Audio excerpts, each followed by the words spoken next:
Ora, viva, seja bem-vindo à noite informativa desta quarta-feira, dia e noite que temos o habitual espaço de comentários com Amado Kamal.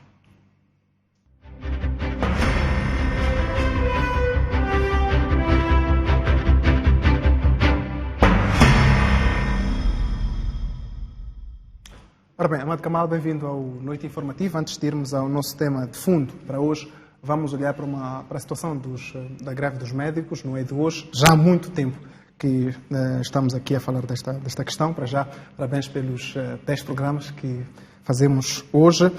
Amado Kamal, desde que começou esta questão e nós colocamos assim como um ponto de análise, uma das coisas que tem estado a insistir é que estes médicos devem ponderar muito antes de levar a cabo esta greve, porque são formados, na sua maioria, por fundos do Estado através das bolsas de estudo. Ontem, o Governo disse a mesma coisa, não nesses termos, mas a dizer que estes médicos não deviam ficar contra o Estado, porque é com o esforço do mesmo que, na sua maioria, eles são formados. Só que trouxemos o assunto para a noite informativa, para a análise, e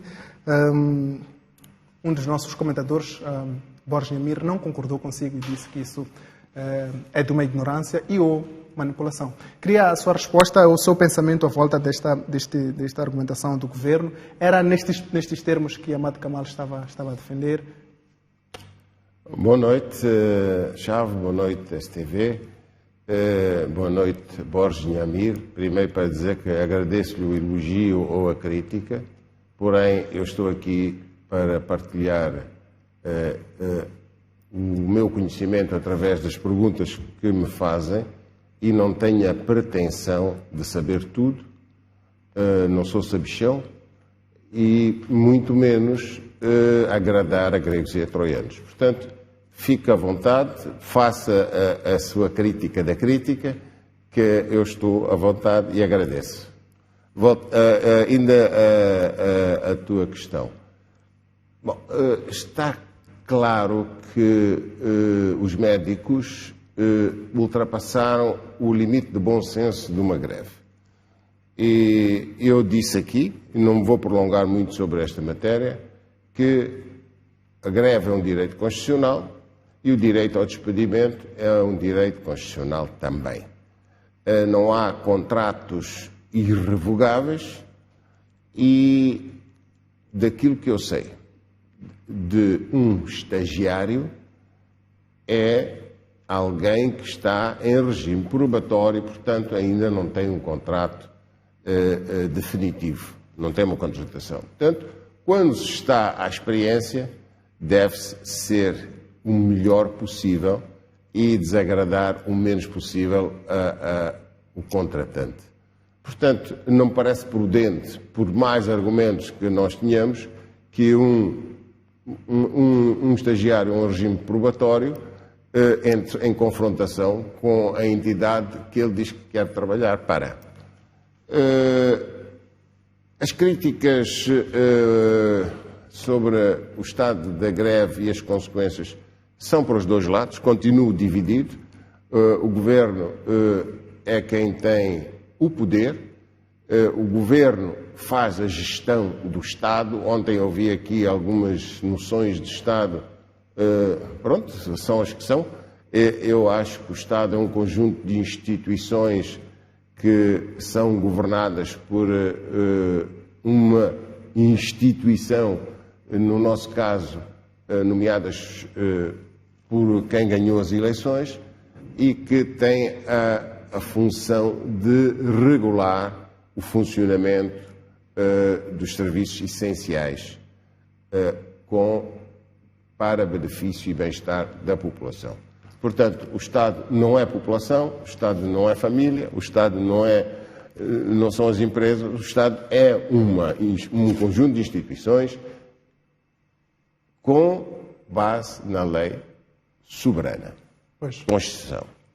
Agora, se o Estado é este, diga. Antes de avançarmos, disse aqui uma frase que me chama a atenção. Diz que a greve dos médicos já ultrapassou o nível do bom senso. E o comportamento do Governo? Está ainda nos níveis de bom senso? Não, mas o Governo, eu já disse há muito tempo que o Governo, as greves só acontecem quando não há diálogo. Isto foi dito A primeira coisa que eu disse, ou a terceira coisa, a primeira que eu disse, se me recordo, é fazer greve é um direito constitucional, O despedimento é outro direito constitucional e greve é uma consequência de falta de diálogo. Portanto, não precisa ter dinheiro para subscrever as reclamações dos grevistas ou, na altura, de quem acha que deveria ter outros benefícios, sejam quais forem, mas pode dialogar e explicar que não temos. Pode dialogar e dizer, vocês têm que ser tolerantes, temos outras prioridades, temos isto, temos aquilo, temos aquilo outro. Não há nada no Estado que não seja prioritário. Senão não estava no Estado. Pois. Portanto, agora, o Governo, fica aqui uma lamentação. O Governo perdeu a capacidade de diálogo e o Governo é a base de gestão do bem público do partido vencedor, neste caso, o partido que está no poder desde sempre, a Frelimo.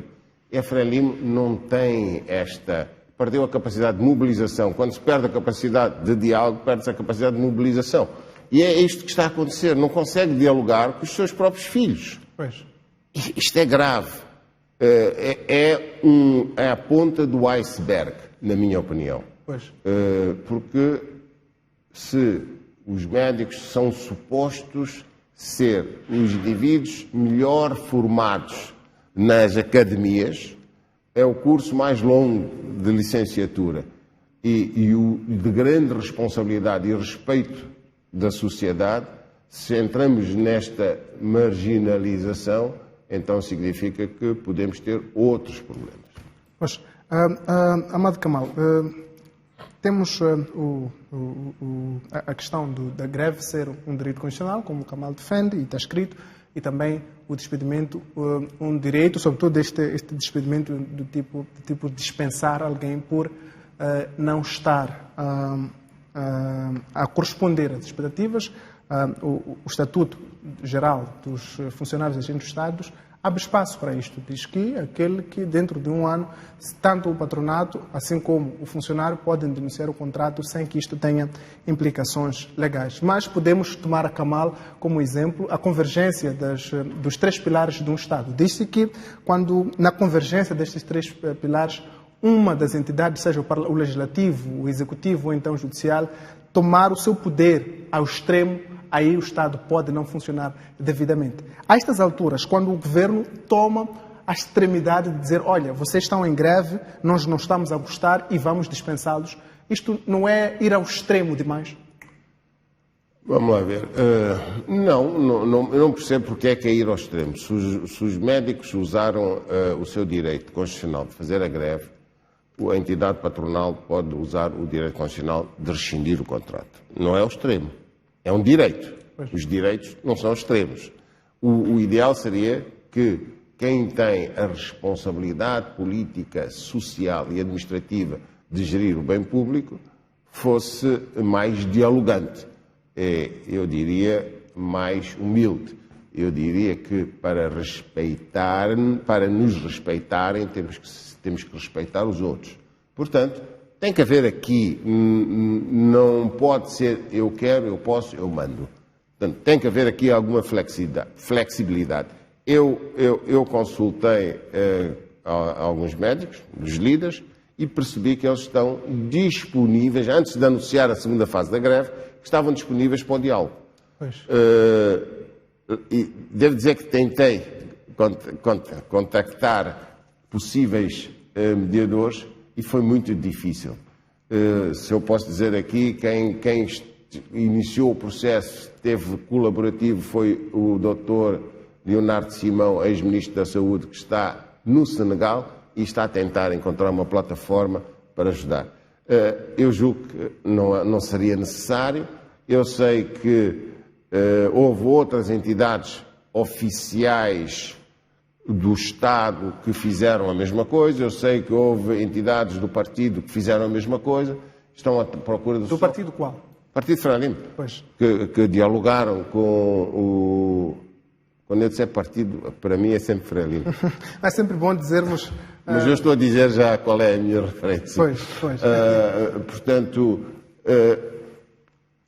eu não percebo o que é que falta. Eu dei o exemplo aqui do Presidente da República que saiu do seu gabinete, da sua magistratura presidencial, para ir a Gorongosa falar com o líder da Renamo, o falecido Presidente da Câmara, e se veio de lá com a paz. Eu não percebo porque é que ninguém sai do gabinete para falar com os médicos. Nem precisa sair do gabinete, eles vão lá. Quando diz ninguém, refere-se ao Ministro da Saúde? Me refiro-me ao Primeiro-Ministro, refiro-me ao Ministro da Saúde e ultimamente, refiro-me ao Presidente. Se ele foi capaz, ele é o Comandante em Chefe das Forças de Defesa e Segurança. É o alto magistrado da Nação. É o Presidente da República, portanto, com o chefe do Conselho de Ministros. Ele podia ter chamado todas as partes, mais alguma, e dizer, paguem-me isto até segunda-feira. Ele veio ao público porque ele tinha outra preocupação. Quando ele veio ao público, ele estava a falar para o público e estava a dizer ao público, estes tipos não estão a fazer o que eu disse. Vocês ouviram agora, eu dei uma ordem. Portanto, ele também pode dizer, olha, médicos venham cá, já que o Primeiro-Ministro não responde, o Ministro da Saúde não responde, venham lá falar comigo, porque é um assunto, uma questão, mesmo que seja para dizer... Portanto, que o Presidente da República deve começar a envolver-se nesta questão da greve dos médicos? Eu acho que o Presidente da República, sendo o chefe de todos, deve resolver tudo que é um assunto irresolvível. Portanto, se não se consegue resolver, sim, o Presidente da República deve resolver, porque é que não? Pois. O Presidente da República interfere no boxe, interfere no futebol, interfere... Porquê é que não pode interferir nos bens? Não vejo. Interfere? Interfere quando eu digo, participa de forma positiva ou negativa, ou critica, ou etc. Porquê é que não pode resolver? Interferência não quer dizer negativo. Ok. Já comentou um pouco o Kamal sobre esta questão do sistema de pagamento das Forças de Defesa e Segurança. Recordo-me que numa das vezes comentamos aqui, o Kamal ia falando sobretudo em relação aos funcionários fantasmas que existem nos Ministérios do Interior e também da Defesa, e é contra isto que o Ministério da Economia e Finanças lutava quando decidiu movimentar ou tirar a base de dados do Ministério da Defesa e também do Comando-Geral da Polícia da República de Moçambique para o Ministério da Economia para pagar num sistema único. Sucede que este processo não está a ocorrer como devia e há alguns agentes da polícia e também alguns militares que estão a ficar sem salários. O Presidente da República, na última sexta-feira, fez esta intervenção de que o Kamal estava aqui a falar e decidiu-se reverter pelo menos para aquela quantidade de 20% que estava ainda a falar. O que é que o Kamal pensa à volta disto? Eu acabei de dizer, eu penso que tudo que o Presidente da República fizer para resolver um assunto que preocupa a sociedade é bem-vindo. Pois. Portanto, não preciso dizer mais nada. E não acha que isto cria espaço para que funcionários fantasmas continuem a existir? Vamos lá ver. Eu acho que sim. Porém, se não há factos de que estes 20% são os funcionários fantasmas e se está a decorrer uma auditoria que terminará em setembro, então resolva-se, dá-se-lhes o benefício da dúvida, resolvam-se os salários destes fantasmas, caso sejam de facto erros da base de dados, pague-se os salários, porque em setembro vamos saber se eram fantasmas ou não eram. Agora, imagina que dentro destes 20%, 10% são reais, não são fantasmas. Estamos aqui a prejudicar gente que trabalha, tem família, etc. O salário diz no Alcorão que deve ser pago num determinado tempo equivalente a pôr o cuspe numa pedra ao sol e antes de secar paga o salário devido ao trabalhador. Portanto, é sagrado, tem que pagar. Agora, cá estamos. Há fantasmas, não são fantasmas, dá-se-lhes o benefício da dúvida, mas logo se vê. Pois, o próprio Presidente disse que o salário é sagrado, ainda que não seja o desejado, mas é sagrado. Agora, Kamal, vamos passar para o nosso tema de fundo para esta quarta-feira, que é sobre a descentralização. E é importante que, quando dizemos descentralização, sobretudo para um país como Moçambique, que é pobre, referimos-nos à transferência de poder, responsabilidade, de recursos do governo central para níveis subnacionais de governo, como estados, no caso, não temos estados dentro do Estado moçambicano, mas temos províncias, municípios ou outras entidades locais, como sejam distritos, dependendo daquilo que é o modelo que cada país decide escolher para fazer esta descentralização. Num país como Moçambique, quando falamos de descentralização, pode envolver várias questões ou vários aspectos, como sejam autonomia local, redistribuição de recursos, participação dos cidadãos na vida política, desenvolvimento rural e eficiência administrativa, discutível. Ora, Kamal, a primeira questão que eu coloco, e temos estado a discutir muito nos últimos tempos, praticamente desde que Moçambique começou com a autarquização, sobre a importância da descentralização. E é a primeira questão que eu coloco. O Kamal acha que Moçambique não pode desenvolver sem a descentralização? É muito interessante, tu já definiste o que é descentralização, e eu estou de acordo. Eu diria que a descentralização é muito sensível alguém criticar a descentralização. É igual a criticar a democracia. Dizem que a democracia não é perfeita, mas é a melhor de todos os sistemas.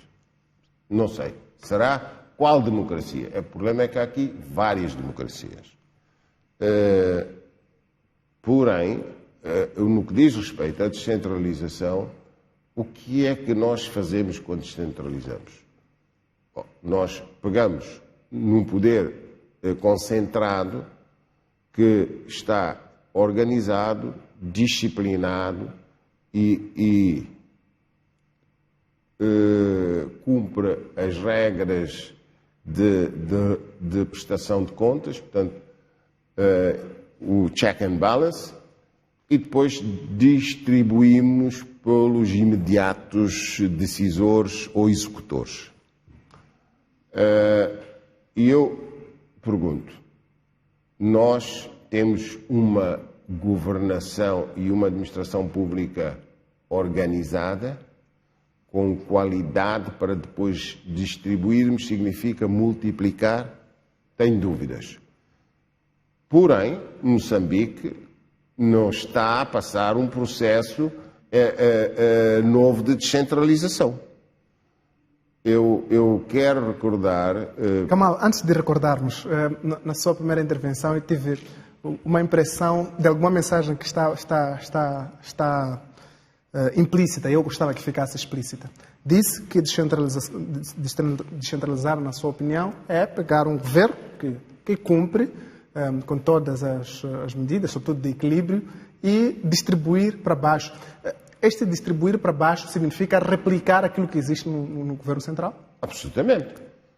O Governo Central representa o sistema de gestão pública. Pois. Ao descentralizar, é desconcentrar, passar algumas das suas decisões para níveis de subgovernação. E tem de ser protótipo o Central? Tem que haver uma uniformidade na gestão. Tem que ser protótipo, claro. Tu agora vais descentralizar. Temos uma reunião uma vez por semana no Conselho de Ministros. Bom, agora vamos descentralizar para as províncias. Faz-se 3 em 3 meses. Não, tem que haver uma metodologia. Se depois temos que reportar ao Governo, porque depois a informação tem que voltar. Depois temos que pedir o orçamento, ou temos que reforçar o orçamento, temos que prestar contas. Tem que haver uma uniformidade, senão não é descentralização. Isso é passar o poder a quem quer ou quem esteja mais próximo, e cada um faz a sua maneira. Isso não é Estado. O Estado é uma organização com um sistema de gestão de responsabilidade e responsabilização. Pois. Dizia que este processo de descentralização não é de hoje, Moçambique já tinha começado antes? Olha, Moçambique até 1985 tinha uma descentralização absoluta até as 10 famílias.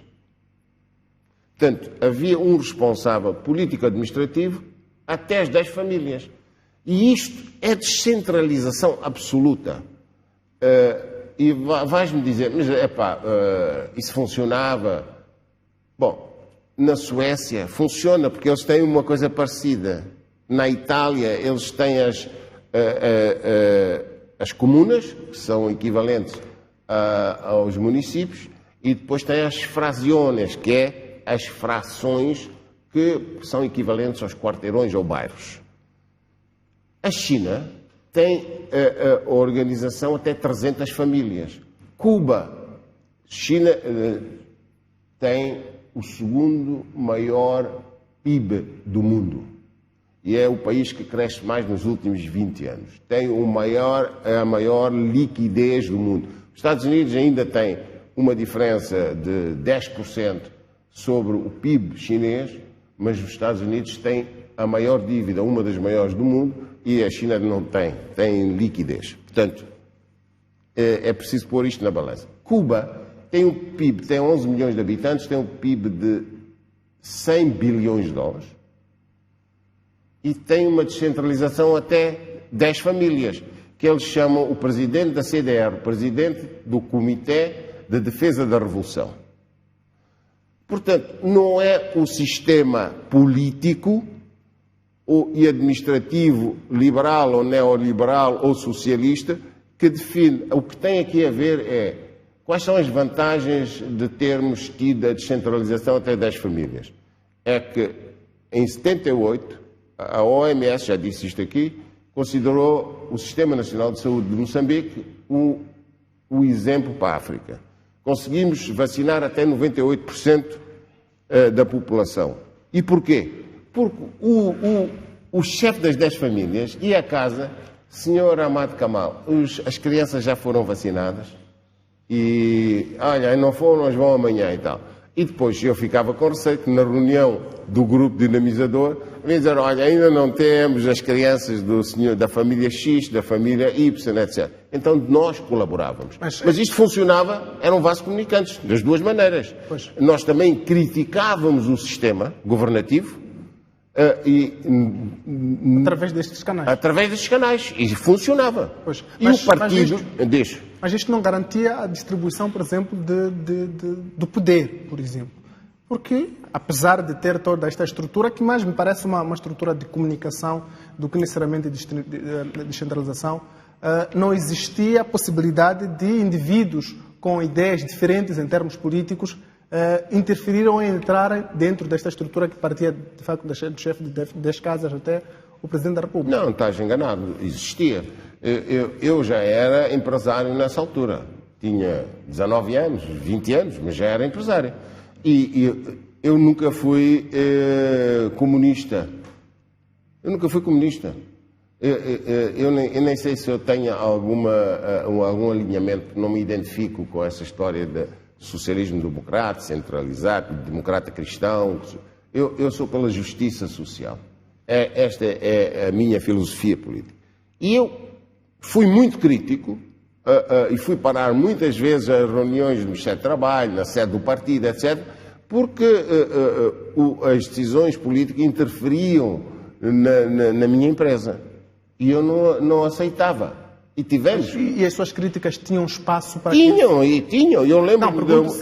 Eu lembro de uma vez, deixa-me contar-te um episódio, em que os grupos de dinamizadores da empresa estavam a querer tomar decisões que não eram do seu fórum e tivemos grandes discussões. Fomos parar ao Ministério do Trabalho quem era o responsável, o falecido Malangatana Valente. Era um dos responsáveis do Ministério do Trabalho. E eu cheguei lá, foi com a comissão do grupo dinamizador, uma reunião, falamos, e eu disse, quando ele perguntou, se eu quer dizer alguma coisa, eu disse, não, eu só queria lhe entregar as chaves da empresa, podem gerir da empresa que eu vou-me embora. E o Magalhães, tenham calma, deu ali um sermão a toda a gente e pediu, respeitem o vosso patrão, porque ele é o dono da empresa e tal. E voltamos e encontramos soluções e fomos convivendo. Portanto, dizer que sim, funcionava, chegava. Não era exatamente aquilo que Samora dizia no palco e parecia que estava a inventar e a delirar, eram frutos de discussões no partido e muitas vezes ele foi obrigado a recuar e a corrigir coisas que ele queria fazer porque a Comissão Política ou o Comitê Central não concordou ou discordava ou tinha uma opinião diferente. Portanto, não é o modelo neoliberal, porque é neoliberal, porque a democracia é muito boa. É muito boa de quê? 80% dos eleitores não sabem porque é que votam a quem votam. Então, isso é democracia. Mas, Amado Kamal, pela sua explicação, entende que Moçambique devia ter mantido naquele... Absolutamente. Por quê? Porque se deu resultados na China, deu resultados em Cuba, deu resultados em Moçambique enquanto existiu, e nós, o que é que foi feito? Tiraram-nos esta estrutura, tiraram-nos, portanto, com a morte de Samora vem o neoliberalismo e o Estado desmantelou-se, o partido desintegrou-se e nós hoje não temos capacidade de mobilizar para nada. O Samora dizia às quintas-feiras, ou no próximo domingo às 9, vamos todos limpar os nossos bairros. E nós todos limpámos os bairros. Na Suécia ainda fazem isso.